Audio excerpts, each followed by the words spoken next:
Good morning and welcome to Practical Christian Lessons. As I open up my glasses, I remember the mic, but I forgot my glasses. We are going over Wisdom of Sirach today. Chapter, I should have checked this, 32. I love the heading on this one, Hosting a Banquet. But first, some quick announcements. There will be, it seems Tuesday is for some reason my announcement video day, a little chapter break in announcement and read through. So if you don't care about the announcements, you can just skip on to the read through. It shouldn't be too long, maybe a minute or two. I've already forgotten the first announcement. This happens every time. But I do remember the first one. Not this Saturday. Actually, it will be this Saturday when this video comes out. I'm recording this on the 14th. So this should be coming out on the 21st, the week of May 21st, 2024. We will be doing our first live stream, unless something comes up and causes a problem, this Saturday, May 25th, from probably 9 a.m. until about 10:30, 11 a.m., or maybe 10 to 11 a.m., somewhere in there, just depending on what's going on with my morning. We have some family gatherings and such that day, so we'll have to be doing that. But we will be doing a live stream that day. I don't have the current topic picked out for that. I have one of four I'm trying to narrow it down on. But there will be the format of all the live streams is going to be I have something I talk about, I present, that I will then also take as a separate video to put on the YouTube channel itself, because the live stream doesn't pop up in the video feed. And will then be open to Q&A for whoever's there on that Saturday morning. Or no Q&A. If there's no Q&A, then we'll just end it and move on with the day. Second, I think that was the big primary announcement. But for the next,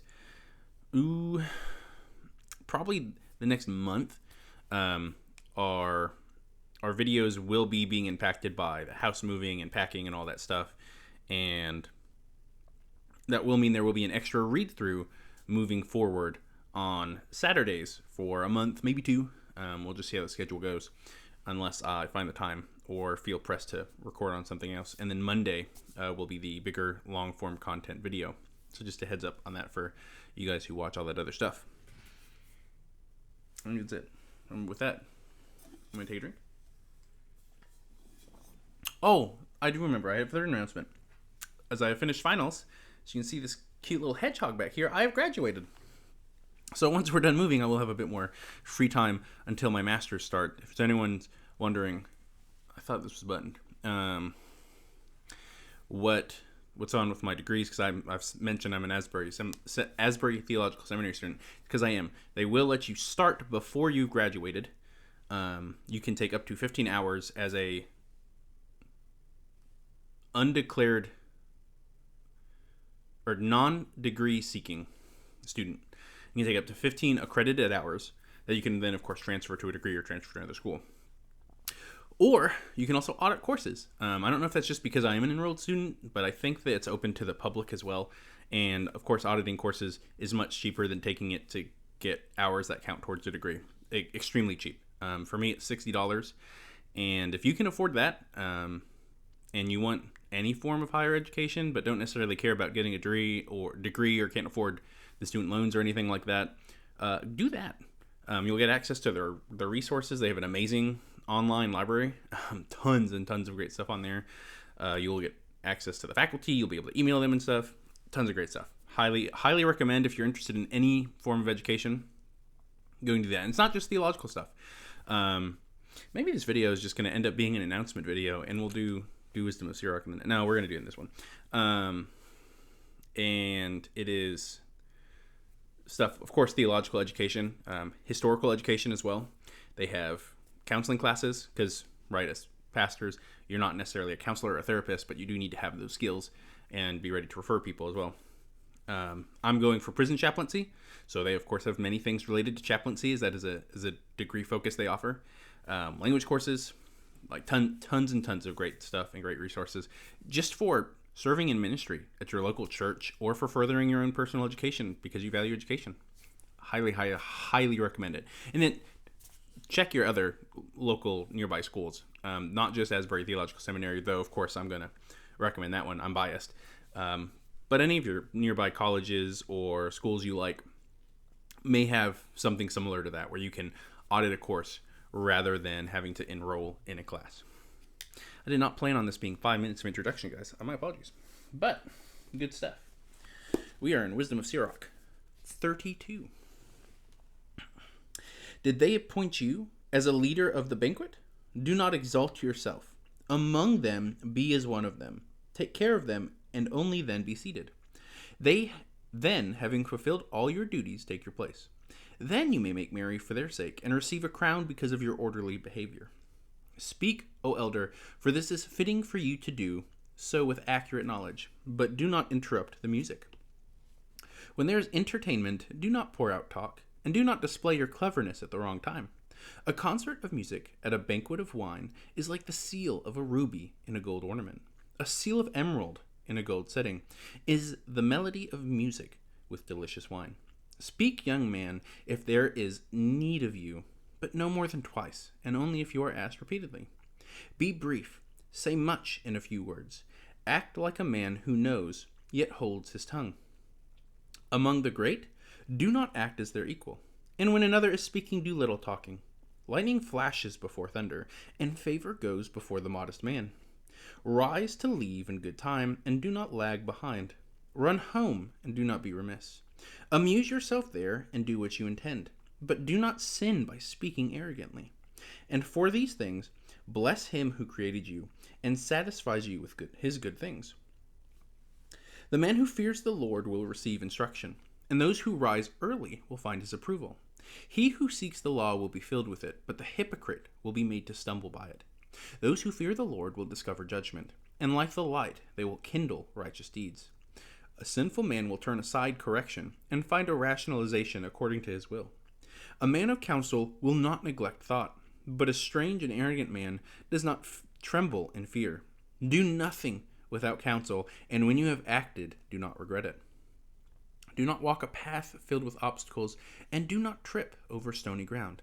Do not put your trust in an unexplored way, and keep watch because of your children. In every work, entrust your soul to the Lord, for this is the keeping of the commandments. He who believes in the law heeds the commandments, and he who trusts in the Lord will not suffer loss. And that is Wisdom of Sirach 32. I'm going to talk about hospitality today.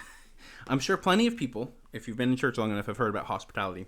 I want to focus on some very practical matters, because there's certainly a lot of times where I've heard, be hospitable. And there are times, like, my church is really good about, when it talks about being hospitable, telling you what that means and giving you very practical examples. But there are also places that just don't give you practical examples. They'll be like, oh yeah, hold the door. And I'm like, okay. I'm in the South. That's a thing we do all the time anyway. In some of the bigger cities, I know it's not necessarily as common. But down here, we do it all the time. But practical examples, like my church itself has talked about, park further away. Especially on days it's a big event. Like this will be after we've had our Pentecost service. And of course, that's one of the days where, it's a big celebration. There's going to be food. People are inviting families. They're inviting neighbors, etc. We know there's going to be a lot of extra guests. So their advice is park further away so that guests can park a little closer. Small things like that can add up really quickly. At our classes, one of the hospitality things they like to push are like your Sunday school or Sunday communities, whatever you call them. Starts at, say, 9 a.m. If you can, be there, 5-10 minutes early, open the door, and just be in there with the light on. So if there's a guest that shows up, you're ready. And can greet them, get their information, welcome them, etc. And we have a greeting desk that knows has a list that tells them where the classes are, so they can direct people as well. Stuff like that. And I think that's just something that we all know to do in the church, but don't always do well. When I talked about in the 3 simple rules, do no harm, do good, and love God always. I have them right here. And go check out my Daily-Devotional video on the channel to hear my little spiel on the book. I love that book so much. Is things just as simple as Man, where was I going with that? Oh, it's easy. It's easy to say, easy to understand, but much harder to actually do, because you have to inconvenience yourself. You have to put yourself lower and raise someone else up for hospitality. And a lot of times it's for people that you may never talk to again, that probably aren't going to be thanking you, or at least if they do, it's just going to be in passing. You're not getting much out of it, to put it in simpler terms. But that's part of how we're called to live the faith. Not expecting rewards in our time. Just read Matthew 5, the Sermon on the Mount. Hear more about that. But I think one of the ways that people kind of don't think about doing hospitality is like, you know, every church should make a joke about this if they don't, where it's, someone took my seat on Sunday morning, you know. I don't know if you've ever heard someone complain about that at church. I used to be that guy too. I apologize to the world for that. But, you know, if your church is so full on a Sunday morning, or you have a guest who's come in and didn't know it was your spot, that's a reason to celebrate and be happy. You have someone new sitting in the pew. Or your church is so full that your spot couldn't just be left. It had to be filled before you got there. Like, that's a great thing. And stuff like that. I think the biggest key to hospitality is changing the way you frame your mind.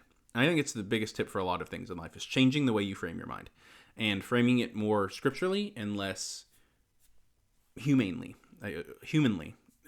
perhaps sinfully humanly would be the better way to say it in our fallen world and state, where we're kind of naturally selfish and want to serve ourselves and are focused on ourselves instead. And I think this is a huge part of the gospel call and a huge part of the law. Right? I think the whole point of the Ten Commandments and the entire framing of the law is about, of course, and I think Jesus illustrates this in the Sermon on the Mount, is changing your heart as well as your outside actions. So it's not just serving your neighbor, it's about changing your inward heart to where you want to serve your neighbor, right? You're doing it because you want to love your neighbor and show them your love. You want to love God and honor God. You want to, you know, be a light to those around you. And part of that is thinking about them and thinking, how can I serve this person? How can I bring them joy? And then share in their joy with them. Things like that. Just to make it easier on their life. And tons of other stuff. I think that's a big key to hospitality. And you know what? I'm okay with this video being a little bit longer today. I hope you guys enjoyed it. If you skipped all the announcements, there are some good announcements there in the start of the video. Go check it out. Check out our Discord. Check out our big resource playlist. Those will both be in the doobly-doo below and on our channel's main page. You guys have a wonderful weekend, and God bless.